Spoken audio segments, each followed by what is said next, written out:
빛을 따라서 오늘 이 시간은 부산시 수영구 광안동에 위치한 부산 나눔의 교회 김성은 목사님께서 말씀 전해주십니다.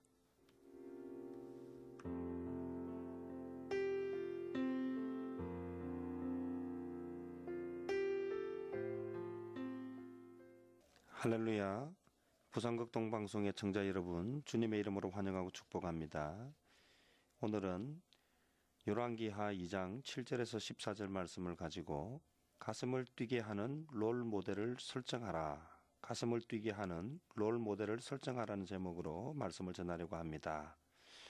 롤 모델이란 본보기가 되는 대상을 말합니다. 다시 말하면 내가 하고 싶은 분야의 일을 먼저 실천해서 성공한, 그래서 본받고 싶은 사람이 있어야 한다는 것입니다. 성경에 보면 엘리사가 스승이었던 엘리야보다 거의 2배 가까운 사역을 하였습니다. 예를 들어 엘리야가 100을 이루었다면 엘리사는 200을 이루었다는 말입니다. 그러면 제자였던 엘리사가 스승이었던 엘리야보다 능력 있는 사역자가 될 수 있었던 이유가 무엇일까요? 그것은 제자였던 엘리사의 롤 모델이 바로 엘리야였기 때문입니다. 오늘 본문을 잘 살펴보면 엘리사는 스승이었던 엘리야를 따라다닙니다. 처음에는 베델, 다음에는 여리고, 그 다음에는 요단까지 죽기 살기로 따라다녔습니다. 그가 그렇게 한 이유는 하나님의 능력으로 놀라운 일들을 해나가는 엘리야의 모습을 보았기 때문입니다. 그 이후 엘리사는 스승이었던 엘리야를 인생의 롤 모델, 사역의 롤 모델로 정하고 그를 배우고 닮아가기 위해 끊임없이 노력했습니다. 그 결과 그는 스승이었던 엘리야보다 훨씬 더 강력한 주의 일을 할 수 있는 믿음의 영웅이 된 것입니다. 즉 강력한 롤 모델이 있는 사람이 강력한 꿈의 성취를 이룰 수 있다는 원리가 엘리사의 인생 속에 담겨져 있음을 우리는 볼 수 있습니다. 시카고 대학은 록펠러가 1892년에 세운 학교지만 처음에는 그저 그런 보통 이하의 학교였습니다. 그런데 1952년 제5대 학장으로 취임한 로버트 허친스에 의해 보통 이하였던 학교가 인류 대학으로 변하게 되었습니다. 그는 학장으로 취임하면서 시카고 플랜이란 교육 정책을 발표하였는데 그 내용은 학생들이 졸업하기 전까지 세계적으로 유명한 고전 100권을 거의 달달 외울 정도로 읽게 하는 것이었습니다. 그 과정에서 학생들은 책을 통해 수많은 위인들과 영웅들을 만났고 그들의 노하우와 장점과 탁월성들을 익히게 되었습니다. 학생들이 책을 통해 멋진 위인을 알게 되자 학생들은 자연스럽게 인생의 선배들을 롤 모델로 삼고 그들을 흉내내기 시작했습니다. 처음에는 고만고만했지만 시간이 지나자 그들의 롤 모델이 했던 일을 능가하는 도전과 연구가 활발하게 진행되었고 결국에는 그들을 앞서게 되었습니다. 그 결과 시카고 플랜 정책 이후 2000년까지 시카고 대학을 통해 노벨상 수상자가 무려 73명이나 배출되었습니다. 롤 모델은 이렇게 중요한 것입니다. 이번에 저희 교회에서 비전 리더가 하고자 하는 캠프의 중요한 워크숍 가운데 하나가 학생들이 닮고 싶은 롤 모델을 찾는 일입니다. 저에게도 롤 모델이 있습니다. 성경에는 2사람이 있는데 구약에서는 요나단이고 신약에서는 바울입니다. 요나단을 롤 모델로 삼은 이유는 그는 옳음과 좋은 친구를 위해서는 아버지의 뜻이라도 거역하고 권세와 돈과 명예도 기꺼이 버릴 수 있는 사람이기 때문입니다. 또한 사울을 롤 모델로 삼은 이유는 자신이 옳다고 믿는 바가 있을 때 다메섹도 마다하지 않고 달려갔다가 그가 회심한 후에는 모든 것을 배설물로 버리고 이전과는 다른 삶을 살았기 때문입니다. 뿐만 아니라 함께하는 동역하는 목사님들 중에도 롤 모델이 있는데요. 그 중에 한 분이 분당 우리 교회 이찬수 목사님이십니다. 그는 옥하는 목사님 아래에서 10년 동안 청소년 사역을 하다가 분당에 우리 교회를 개척해서 지금은 아주 모범적인 교회로 성장시키시고 사역하시는 분입니다. 그분을 생각하면 떠오르는 설교가 한 분 하나 있는데요. 그 설교의 예화 중에요. TV는 사랑을 싣고라는 프로가 있었습니다. 그가 가르치던 청소년들에게도 나도 여러분이 유명해져서 TV는 사랑을 싣고에 나와서 오늘의 내가 있도록 내 인생에 가장 큰 영향을 미친 분을 찾고 싶다며 나를 찾아주기 바란다라고 하면서 목소리를 높이는 대목이었습니다. 그때 저도 제가 가르치던 청년들을 향해서 이렇게 외쳤습니다. 여러분도 이름만 대면 알만한 유명한 사람이 되었으면 좋겠다. 그래서 오늘의 나를 만든 사람이 바로 내가 되었으면 좋겠다. 마찬가지로 저도 다음 세대 청소년들에게 그런 목회자가 되고 싶습니다. 콩이 목사님은 인구 300만 명밖에 되지 않는 싱가포르에서 20년 전에 시티 하비스트 교회를 개척하여 현재 2만 명 이상이 모이는 교회를 성장시켰는데요. 이 콩이 목사님은 젊은이들의 까다로운 감수성과 문화에 대한 욕구를 채우기 위해 기꺼이 젊은이들처럼 변했다고 합니다. 청바지를 입고 앞머리는 노란색으로 브릿지를 넣고 뒷머리는 전부 파란색으로 물들이면서 젊은이들에게 다가가고 그들에게 복음을 전하기 위해서 그렇게 입고 그렇게 강단에 서서 목이 터져라 찬양하고 설교하였다고 합니다. 꿈을 성취하는 자가 되기 위해서는 닮고 싶은 분명한 롤 모델이 있어야 합니다. 여러분도 가슴을 뛰게 하는 롤 모델을 설정하고 힘껏 달려가시기를 바랍니다. 오늘 엘리사에게 엘리야가 롤 모델이 되었고 그 롤 모델로 인해서 그가 엘리야를 뛰어넘어서 서성보다 2배의 능력을 발휘했던 것처럼 오늘 우리의 가슴 속에 분명한 롤 모델이 있다면 우리는 앞으로 머지않은 시간에 우리도 100 이상의 능력을 발휘하는 그런 하나님의 위대한 사람들이 될 줄로 믿습니다. 2013년 새해에 가슴을 뛰게 하는 롤 모델을 설정하시고 어떤 시련과 역경이 오더라도 포기하지 말고 주저앉지 말고 미래를 향해서 앞을 향해서 달려가는 청취자 여러분 되시기를 바랍니다.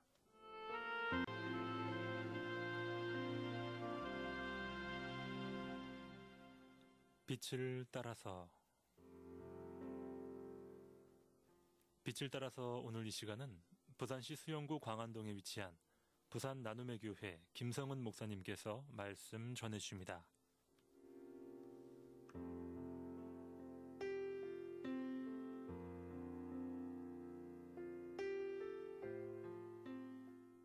할렐루야. 부산극동방송의 청자 여러분, 주님의 이름으로 환영하고 축복합니다. 오늘은 디모데전서 6장 17절에서 19절 말씀을 가지고 비전의 깃발을 올려라, 비전의 깃발을 올려라는 제목으로 잠시 말씀을 전하겠습니다. 어떤 사람이 강력한 성공을 이루려면 자신이 가진 힘의 10%를 꿈과 비전을 찾는 데 사용하고 나머지 90%는 꿈과 비전을 이루는 데 투자해야 한다고 합니다. 앤디 스텔리문 목사님이 쓴 성공하는 사역자의 7가지 습관이란 책에 보면 일의 결과를 생각하기 전에 단계를 생각하라는 소제목이 나옵니다. 그 글의 핵심은 꿈과 비전을 품음과 동시에 최상의 결과만을 생각할 줄 알았지 정작 그 꿈을 이룰 수 있는 단계, 즉 구체적이고 실질적인 계획이 없으면 꿈을 현실화하는 데 실패한다는 것입니다. 그러면서 그는 예수님의 사역을 소개하는데 예수님은 공생애를 시작하면서 제일 먼저 40일 금식 기도를 하신 후에 12명의 제자를 뽑는 일을 하셨습니다. 이는 이 땅에 하나님 나라를 세우는 꿈과 비전을 이루기 위해 예수님의 꿈과 비전을 이룰 수 있는 사람을 확보하는 단계를 준비하셨던 예수님의 선교 전략입니다. 이 세상은 정말 너무나도 복잡하고 힘든 구조를 가지고 있습니다. 생각과 뜻만 좋다고 해서 우리 마음의 꿈과 비전들이 이루어질 수는 없습니다. 우리에게는 하나님의 마음을 감동시킬 창의적인 꿈과 비전이 있어야 합니다. 이것은 설계도이며 보물을 찾을 수 있는 지도와 같은 것입니다. 영국의 정치인이었던 윌리엄 윌버포스는요, 1833년 7월 25일에 노예해방법을 통과시킨 주인공입니다. 그는 아버지의 후원으로 22살 때 정치인이 되었는데, 그로부터 3년 후 친구의 권유로 성경 공부 모임에 갔다가 성령 체험을 하게 되었습니다. 그 후 그는 2년 동안 침묵의 시간을 가지며 자신이 그리스도를 아는 정치인으로서 어떤 일들을 해야 할 것인지 고민하였습니다. 드디어 28살 때에 그는 두 가지 비전을 선포합니다. 전능하신 하나님께서 내 앞에 두 가지 큰 목표를 두셨다. 하나는 노예 무역을 금지하는 것이고, 다른 하나는 영국의 악한 관습을 개혁하는 것이다. 나의 최종적인 목표는 피부색이 다르다고 해서 하나님께서 뜻하신 계획 가운데 창조하신 인간을 짐승과 같이 사고파는 영국의 악한 제도를 중단시키는 것이다. 이것이 내가 평생토록 해야 할 나의 사명이다. 윌버포스는 하나님을 만난 후 자신의 꿈과 비전을 찾는데 2년을 투자했습니다. 그리고 무려 50년 동안을 노예 해방법을 통과시키기 위해 전력 투구하였습니다. 기록에 의하면 윌버포스가 50년 동안 국회에서 150번이나 노예 해방법에 대한 연설을 하였고, 전국을 돌아다니면서 수천 번의 강연회와 강의를 열었고, 2번이나 암살 테러를 당해 죽을 뻔했고, 당시 돈 많은 기득권 세력에게 많은 핍박을 당했습니다. 하지만 그는 포기하지 않았습니다. 왜냐하면 그것은 하나님께서 그에게 주신 비전이란 확신이 있었기 때문입니다. 그는 45년 동안 포기하지 않고 그 꿈을 이루는 일에 집중하였습니다. 마침내 1833년 7월 25일에 영국의 노예 해방법이 통과되면서 영국에 있는 80만 명의 아프리카 노예들에게 자유가 선포되었고, 그 후 몇 개월 후에 윌버포스는 죽게 됩니다. 그리스도인은 꿈쟁이가 되어야 하며 동시에 철저한 대안을 가지고 치밀하게 움직일 수 있는 행동주의자들이 되어야 합니다. 그리스도인은 좋은 꿈을 품는 수준을 뛰어넘어 꿈을 이루는 자가 되어야 합니다. 미국인이 가장 존경하는 사람은 땅콩 박사라는 별명을 가진 조지 워싱턴 카버입니다. 그는 미국 역사상 가장 특출한 사람이었지만, 흑인이었던 그는 어릴 적에 부모를 잃고 평범한 흑인 노예들과 같이 백인 집에서 일을 하고 있었습니다. 그런데 그가 12살이 되면서 자기 또래 아이들이 학교에 가서 공부하는 모습을 보고 그도 공부하고 싶다는 열망에 사로잡히게 됩니다. 그가 백인 주인에게 간청하여 세상 밖으로 나왔지만, 그를 기다리고 있는 것은 배고픔과 12살 흑인 아이가 넘기에는 너무나 힘든 냉정한 사회의 담장뿐이었습니다. 하지만 그는 포기하지 않고 일을 하면서 독학으로 여러 학문을 배우기 시작합니다. 그리고 공부하면서 자신과 같이 흑인이라는 단 하나만의 이유로 인생의 날개를 펴지 못하는 사람들에게 반드시 희망을 주는 탈출구를 만들어주고 싶다는 야무진 비전을 품게 되었습니다. 그러나 그가 비전의 깃발을 높이 세울수록 사단의 공격 또한 거칠고 포악해졌습니다. 카버는 공부를 잘해서 대학교 입학 시험에 합격하여 부푼 마음을 가지고 학교에 갔는데, 흑인이라는 이유로 학교 입학을 거절당했습니다. 그 후로 7년 동안 묵묵히 기도하고 공부하고 있던 중, 그를 평소에 아끼고 사랑하는 백인 이웃을 통해 그는 심선 대학교에 최초의 흑인 학생으로 입학하게 되었습니다. 그가 졸업을 앞두고 있을 때 헨리 포드나 에디슨 같은 대가들이 그와 함께 일하기를 요청하였으나 그는 달콤한 제안을 거부하고 흑인 학교 교사로 봉사합니다. 특별히 에디슨 재단에서는 그에게 10만 달러의 연봉을 제안하며 끊임없이 그를 영입하려 했지만, 그는 2번 생각할 여지도 없이 즉석에서 거절해버렸습니다. 그러나 어떤 사람이 꽃씨를 달라고 편지를 하면 그는 만사를 제쳐놓고 꽃씨를 구해 보냈으며, 어떤 집을 지나다 그 집들에 핀 장미가 병들어 보이면 어김없이 그 집 주인을 불러내어 그 장미의 병과 그에 대한 처치를 일러주곤 하였습니다. 그의 인생은 이미 돈이나 소유가 목적이 아니었기 때문입니다. 그에게는 돈이나 세상의 달콤한 성공이 주는 안락함보다 더 소중한 비전의 깃발이 펄럭이고 있었습니다. 그것은 그가 어릴 적부터 가슴에 품고 있던 비전이었습니다.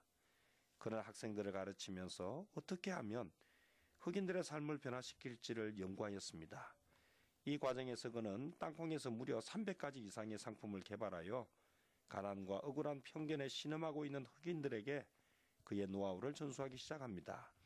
그 결과 수많은 흑인들이 소망을 가지고 그들의 인생을 꽃피우기 시작하였습니다. 뿐만 아니라 2차 세계대전 후에 뿌리째 흔들리는 미국의 재건도 도왔습니다. 그가 이처럼 위대한 업적을 쌓을 수 있었던 힘은 분명한 비전이 있었기 때문입니다.